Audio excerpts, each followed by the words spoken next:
Magandang araw mga bata. Ako si Kuya Lawrence, isang work immersion student dito sa Quezon Provincial Library. Ngayong araw, ikikwento ko sa inyo ang 10 pusa ni Lola Adela. Halina at kilalanin kung gaano sila kaganda at kalalambing.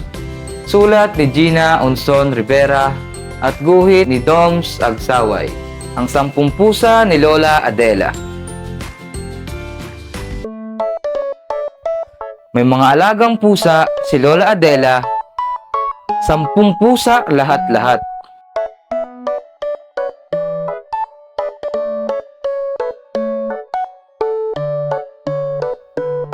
Isa sa 10 ay puro itim, parang uling at ang mga matay niya ay luntian. At ito'y nagniningning sa gabi. 2 pusa naman ay magkapatid, parehong kulay abo na may puting guhit.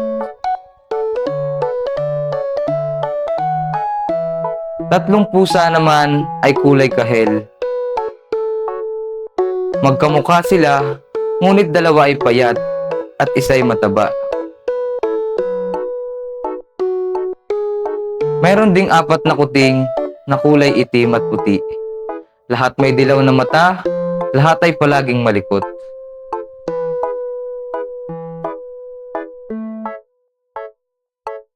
Minsan sila'y maingay, lalo na kapag sila'y nagugutom. Hindi sila titigil hanggat sila'y pakainin.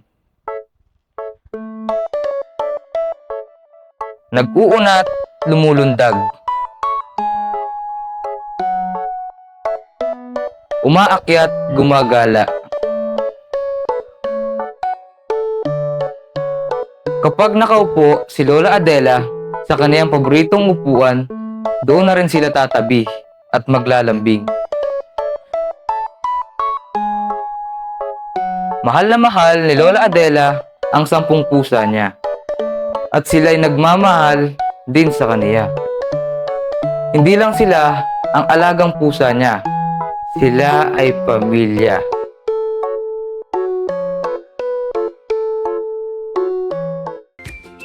Dito na nagtatapos ang ating kwento tungkol sa 10 pusa ni Lola Adela. Natutunan natin ang kahalagahan ng pagmamahal at pangangalaga sa mga hayop.